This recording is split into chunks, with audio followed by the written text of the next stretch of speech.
O Avivamento Morável e seu Legado, por Clériston Nascimento da Silva. Uma história sendo escrita. Enquanto escrevo essas páginas, a nossa igreja ora e aguarda um grande avivamento. Ao mesmo tempo, os irmãos estão estudando o agir de Deus em avivamentos que ocorreram ao longo da história da igreja. Conhecer esse agir é importante por certos motivos. O primeiro é o impacto que tais histórias provocam nos corações de crentes verdadeiros. Um coração em chamas continua incendiando outros corações, mesmo depois da morte, por meio do seu legado. A história de David Brainerd, por exemplo, foi uma forte influência para muitos outros avivalistas e missionários. William Carey foi um desses influenciados que, por sua vez, teve sua história a influenciar tantos outros. Ao lermos tais histórias, nossa alma grita diante do Pai: faz novamente, Senhor. Percebemos que, se Deus usou homens simples, sujeitos às mesmas paixões que nós também podemos ser usados, e nos entregamos mais e nos consagramos mais.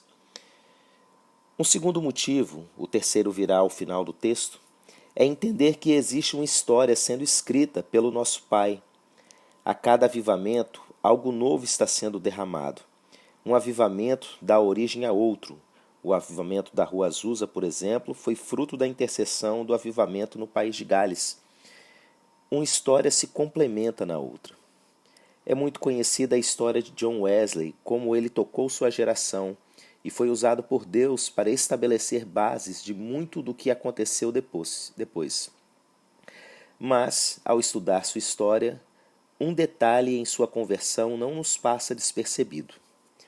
Wesley já era um pastor e estava a caminho da América como missionário para pregar aos índios, quando na viagem de navio ele conheceu um grupo de cristãos tão diferentes que o fez questionar se de fato ele mesmo era um cristão verdadeiro.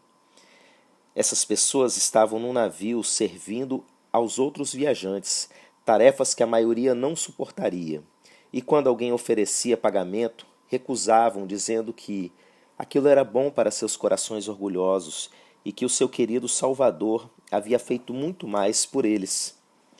Se alguém fosse ríspido com esses irmãos, os empurrasse, batesse ou até mesmo os jogasse no chão, eles se levantavam e saíam.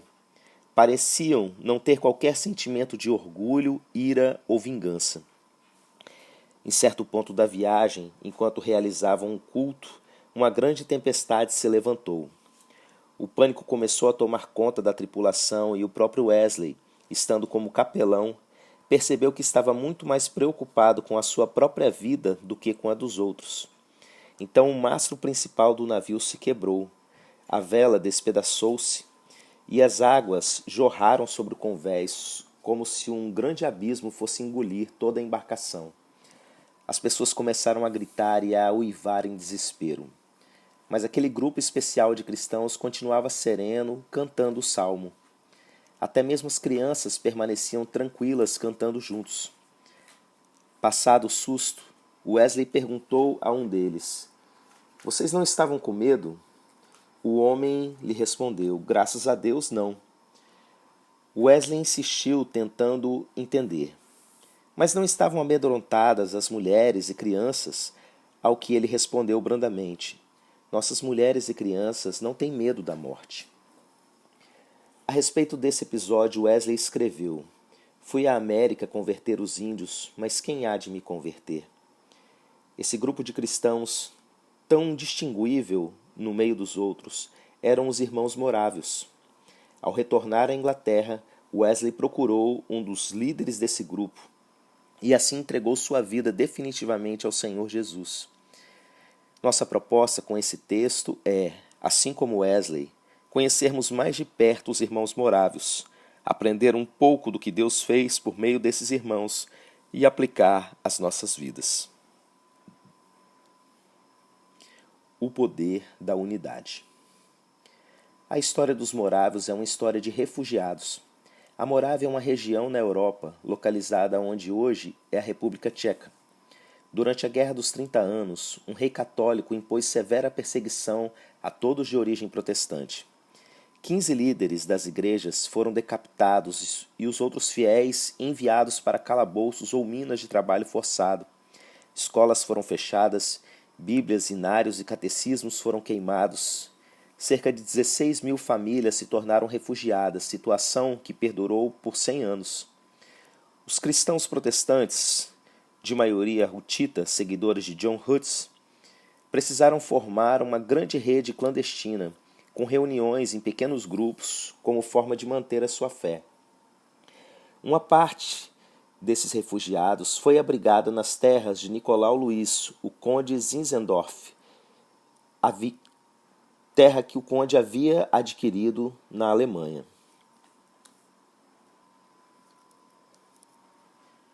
Essas terras se tornaram abrigo para vários grupos protestantes refugiados da perseguição. Assim surgiu a comunidade Herrnhut, que quer dizer o redil do Senhor. Embora fosse uma comunidade formada por cristãos que, além de terem Cristo em comum, também possuía a mesma situação de refugiados, não havia paz entre eles no lugar.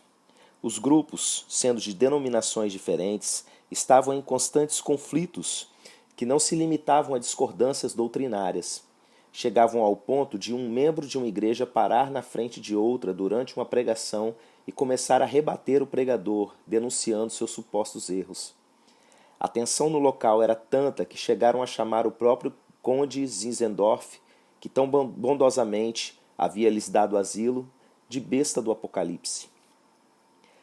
Mas esse conde vinha de uma formação diferente. Possuía forte influência do movimento pietista, sendo ele mesmo afilhado de Spinner, considerado o maior dos pietistas. Esse detalhe é importante para entendermos o desenho de Deus ao longo da história, citado no início do texto. A história é escrita ao longo de gerações e também na vida dos homens que experimentaram o avivamento antes mesmo de chegarem a esse momento. Zinzendorf havia se convertido aos 4 anos de idade e desde então tinha escolhido como lema de vida: tenho apenas uma paixão, é Jesus, somente Jesus. Aos 16 anos, ao deixar o colégio de Halle, entregou a um dos professores uma lista com 7 grupos de oração que havia formado. Teve uma boa formação teológica, estudando na mesma universidade de Lutero, e ainda formou-se em direito, algo que colaborou com a sua liderança. Ao saber o que estava acontecendo na comunidade Herrnhut, Zinzendorf renunciou seus serviços na corte de Dresden e mudou-se para a vila. Ali ele começou a pregar para as pessoas sobre o pecado da divisão e sobre a unidade. Tudo o que acontece a partir daí percebemos ser consequência da resposta desse grupo de cristãos ao chamado do Pai à unidade. Nas histórias de avivamentos, é recorrente encontrarmos situações como essa. As placas de igrejas são deixadas de lado, o orgulho denominacional é renunciado e abandonado, e então o Senhor vem. É princípio espiritual, é também uma promessa de Deus expressa, por exemplo, no Salmo 133, que nos diz que onde os irmãos vivem em união, ali o Senhor ordena a bênção e a vida para sempre. Em 5 de agosto de 1727, um grupo de irmãos, após passar uma noite em oração, entendeu que o principal problema que havia entre eles era o partidarismo denominacional. A partir de então foi elaborado um documento para que todos os que quisessem morar naquelas terras devessem assinar.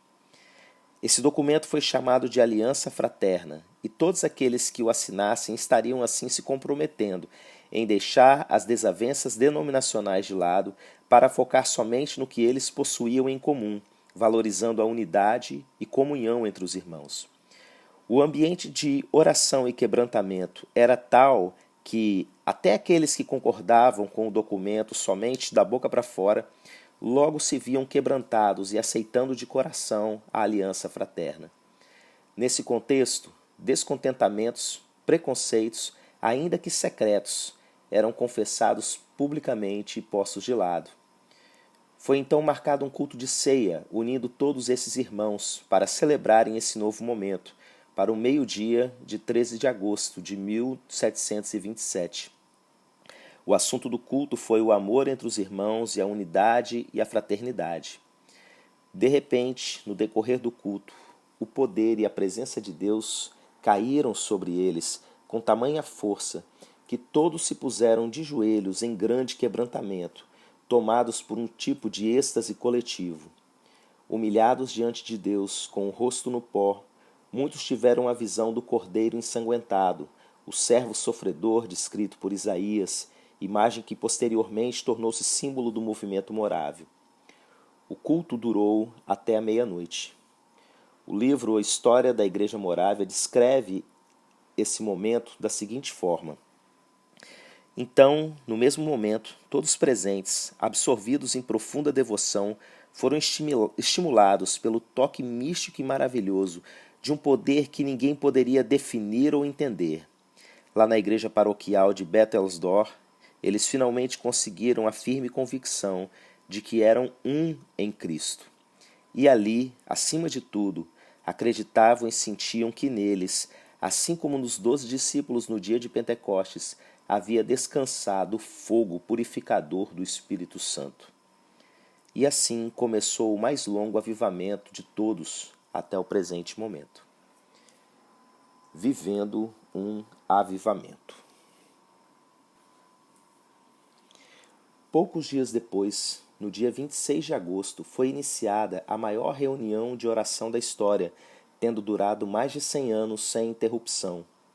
Um grupo de 24 irmãos decidiu cada um assumir um horário do dia, de maneira que a oração jamais parasse. Pouco depois, esse grupo aumentou para 77 e até crianças foram despertadas a fazer parte. Um rendia o outro em sua escala e a oração não parava, 24 horas por dia, 7 dias por semana, por mais de 100 anos. Esses intercessores não eram obreiros remunerados pela igreja. Eram servos e filhos que se comprometeram em não deixar a chama se apagar. O versículo que esses irmãos tiveram por base foi Levíticos 6,13. O fogo arderá continuamente sobre o altar, não se apagará. Numa leitura desatenta, a frase não se apagará pode soar como uma profecia, mas na verdade ela era um mandamento. Na narrativa dos Levíticos, Deus havia ele mesmo incendiado o altar e aquele fogo deveria ser diariamente conservado perpetuamente pelos sacerdotes. Os irmãos morávios entenderam o princípio espiritual ilustrado nesse mandamento sobre o tabernáculo e aplicaram à realidade da intercessão.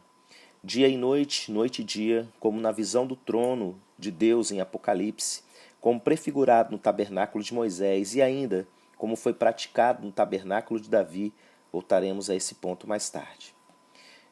Um grupo na terra reproduzindo o que acontece no céu, um grupo se alinhando com o céu. Toda semana, os intercessores tinham uma reunião para a elaboração de uma lista com os itens que deveriam ser apresentados em oração. Esses motivos eram levados de hora em hora ao Senhor. Pessoas novas e idosas eram atingidas por esse mover do Espírito. As crianças sentiam um forte impulso pela oração, e suas súplicas eram profundamente comoventes de se ouvir. Uma testemunha relatou: Não posso explicar a causa do grande despertamento das crianças em Hernut de outra maneira que não seja um maravilhoso derramamento do Espírito Santo de Deus sobre a congregação reunida naquela ocasião. Além da oração, a adoração e a meditação na palavra foram fortemente ativados por Deus nesses dias. Muitos hinos foram escritos nessa comunidade e a meditação na palavra foi fortemente difundida. Só o conde Zinzendorf escreveu mais de 200 hinos. Chegaram a criar uma modalidade de culto que consistia em um sermão cantado. Vários hinos eram selecionados dentro de um mesmo tema e cantados em sequência ao longo da programação. Em certo culto, Zinzendorf leu um texto da Bíblia e a seguir pediu que cada irmão meditasse naquela passagem. O ato de meditar acabou por se tornar um costume e todas as noites um versículo era apresentado para que toda a comunidade meditasse nele.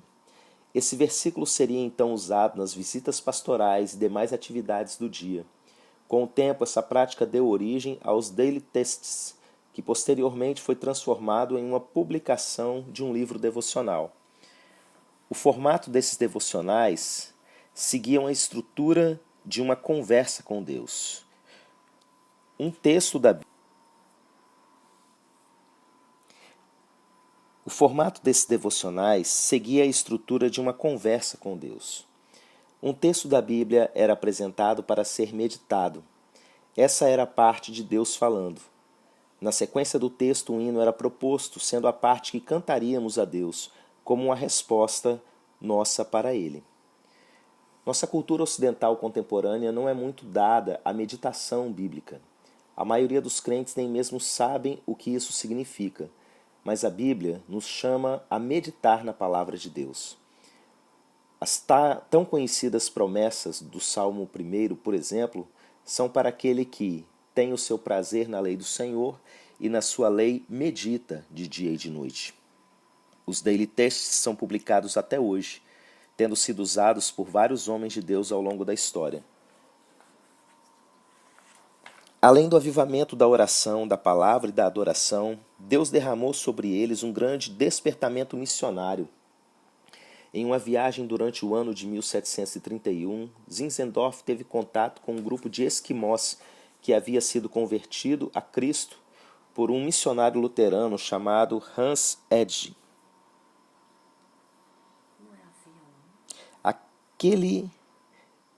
Aquela experiência abriu-lhes o coração para a possibilidade das missões transculturais. Nesse período, as igrejas protestantes ainda não haviam entendido com clareza que a ordem de Jesus para fazer discípulos de todas as nações era aplicado a eles. A ortodoxia reformada entendia que, pelo fato de algumas nações terem em algum momento recebido um apóstolo no passado e mesmo assim se voltado ao paganismo, elas já haviam perdido a sua chance. Outros ainda se firmavam numa compreensão distorcida da doutrina da eleição para não enviar missionários ao campo. Mas nas terras de Zinzendorf, os irmãos acreditavam que almas poderiam ser salvas por meio da conversão. Ali, céu e terra estavam se alinhando. Em 1732, saiu o primeiro grupo de missionários morávios, partindo para o Caribe e se instalando nas Ilhas Virgens e depois Guiana. Em 1935, um grupo partiu para a Geórgia, na América do Norte, com o objetivo de evangelizar os índios. Logo depois, outro grupo também partiu, dessa vez para a Pensilvânia.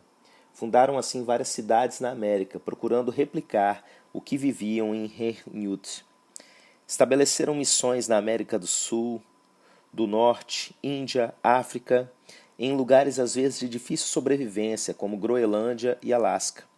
Em pouco tempo, aquele grupo, que havia começado com cerca de 200 refugiados, agora já havia enviado mais de 100 missionários para várias partes do mundo. Em 1747, o grupo, agora com cerca de 2.500 irmãos, já havia convertido e batizado mais de 3.000 pessoas ao redor do mundo. Começaram sua história fugindo, mas então, pela oração, estavam agora atacando o reino das trevas. Entre as histórias dos envios missionários dos morávios, uma não pode deixar de ser contada. 2 rapazes de 20 anos souberam da existência de uma ilha no leste da Índia com mais de 2.000 escravizados africanos que iriam viver e morrer sem nunca conhecerem a Jesus. O dono da ilha era um britânico ateu que, ao ser contatado pelos rapazes, respondeu de imediato que não deixaria nenhum pregador ou clérigo chegar à sua ilha para falar coisas sem sentido. Os rapazes voltaram a orar e apresentaram a ele outra proposta. E se fôssemos para a sua ilha como escravos para sempre? O homem finalmente aceitou, mas disse que não pagaria nem mesmo os custos da passagem. Os rapazes usaram então o valor da sua venda para custear a viagem. No dia da partida, familiares e irmãos do grupo de oração estavam lá para se despedirem. O choro era intenso em todos. Aqueles 2 rapazes tão amados não estavam indo numa viagem passageira, numa decisão impulsiva. Era um caminho sem volta para uma ilha tomada pela selva, viver como escravos até a morte para ter a chance de levar a salvação para aquelas pessoas, em uma época em que a sociedade europeia nem mesmo acreditava a humanidade aos povos africanos. Quando o navio tomou certa distância, os rapazes se abraçaram e gritaram para os seus as últimas palavras que aqueles ouviriam deles. que o cordeiro que foi imolado receba a recompensa do seu sofrimento. A história por si já nos constrange o coração. Mas outros atos semelhantes começaram a acontecer. Mais jovens se venderam como escravos e partiram em navios negreiros, usando assim suas vidas para evangelizar escravos. Como esses irmãos puderam chegar a esse nível de entrega? Como eles puderam prosseguir por mais de 100 anos em uma escala de oração sem deixar falhar? A fonte de toda a motivação para essa entrega não vinha do fanatismo ou da pressão da liderança, mas de uma compreensão do grande amor de Jesus por nós. Ele merece a recompensa pelo seu penoso trabalho. O Cordeiro é digno de receber. Nossa responsabilidade. Iniciamos esse texto falando sobre a importância em se estudar os feitos do nosso Deus em avivamentos passados. O terceiro grande motivo que gostaria de apresentar nesse texto breve é sobre o que vamos fazer a partir de tais revelações. Em cada avivamento, o Senhor entrega algo novo ou ainda restaura algo perdido ao longo do tempo. Precisamos entender que, ao ter contato com tais fatos, cabe a nós dar o próximo passo na história. Deus moveu esses homens à unidade, depois a um formato de oração que os levou a um trabalho missionário sem precedentes. Como dar continuidade a uma obra tão grande? A história a seguir talvez nos ajude a concluir. James W. Goll, autor do livro A Arte Perdida da Intercessão, no ano de 1993, esteve no cemitério dos Morávios e disse ter vivido uma forte experiência com Deus. Ele ouviu o próprio Deus lhe falando, como em Ezequiel 37:3. Filho do homem, acaso poderão reviver esses ossos? Ou seja, poderia o Senhor reviver um movimento de oração tão comprometido como aquele? Fato é que daqueles dias para cá, Deus tem levantado salas de oração nesse formato de 24 horas, 7 dias por semana, por todo o mundo. A Casa Internacional de Oração em Kansas City é um desses exemplos. Desde 1999, eles sustentam uma sala de oração 24/7. Até o presente momento, são 23 anos de adoração e intercessão ininterruptos. Em vários outros lugares, como Brasil, Israel, Indonésia, Egito, Irã, China, nos espanta o fato de que até mesmo em países de grande perseguição aos cristãos, salas de oração como essas têm se mantido. O dirigente diz: vamos cantar o hino tal. Os irmãos fecham os olhos e cantam o hino apenas em pensamento, para não atrair a atenção dos perseguidores. E mesmo nesse contexto, perseveram e se multiplicam intercessores. Existem dados que falam em mais de 25 mil salas de oração 24/7 em todo o planeta. Algo que começou em uma vila séculos atrás, agora está se tornando global. Entendemos que esse movimento de oração está totalmente relacionado ao avanço da obra missionária. Foi assim com os morávios, está sendo assim hoje, e o modelo foi estabelecido nos tempos do tabernáculo.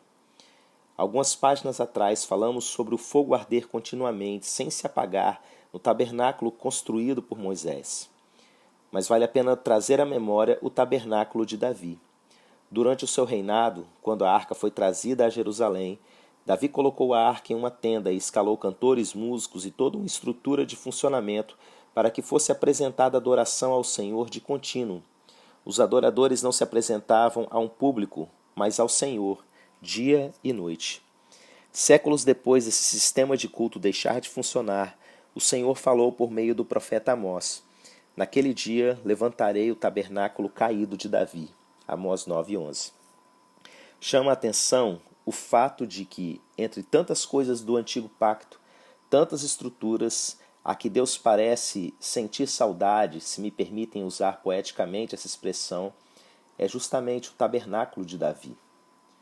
A estrutura terrena que mais se assemelhou com a adoração de contínuo que acontece diante do seu trono no céu. Quando o Evangelho começou a chegar a outras nações, lemos em Atos 15 que a igreja precisou se reunir e entender o que de fato estava acontecendo. Num dado momento, Tiago tomou a palavra e citou essa profecia de Amós, aplicando o texto maior ao avanço do Evangelho aos outros povos. E com isso concordam as palavras dos profetas, como está escrito: depois disso voltarei e reedificarei o tabernáculo de Davi, que está caído. Levantá-lo-ei das suas ruínas e tornarei a edificá-lo, para que o restante dos homens busque ao Senhor, e todos os gentios sobre os quais o meu nome é invocado, diz o Senhor que faz todas essas coisas. Atos 15, de 15 a 17. A relação entre avanço missionário e esse modelo de adoração e intercessão, ou melhor dizendo, desse sacerdócio, é bíblica, como podemos ver. Cremos que a Igreja dos últimos tempos irá vivenciar um grande avivamento e pregará o Evangelho como testemunho a todas as nações. Jesus ensinou que os últimos dias serão marcados por esfriamento do amor e por abandono da fé. Mas também ensinou que a verdadeira igreja desses dias será perseverante, Mateus 24:13, e levará o Evangelho a toda a terra. Conhecer os avivamentos não deve servir apenas para nos despertar ou nos fazer entender o que Deus está fazendo, ou nos fazer entender o que Deus fez. Precisamos entender o que Ele está nos dizendo a partir desse conhecimento e responder a ele. Cada ensino já dado às gerações anteriores, cada mover do Espírito já liberado nos avivamentos passados, nos aponta que há um próximo passo a ser dado, uma continuidade na história. Portanto, não tem a ver com o que ele fez no passado, mas sim com o que ele faz no presente e fará a partir de nós. Meu convite a você, leitor, é que ao final dessa leitura, reserve um bom tempo de oração e se renda ao Pai. Não se contente em ser um observador do que ele já fez, mas se torne participante do que ele está fazendo. Posicione-se, comprometa-se. Coloque o reino de Deus em primeiro lugar, como fizeram os moravianos. Entre em uma torre de oração 24/7. Se necessário, abra uma. Em qualquer situação que porventura o Senhor esteja te desafiando, responda a Ele, porque o Cordeiro é digno de receber a recompensa. Amém.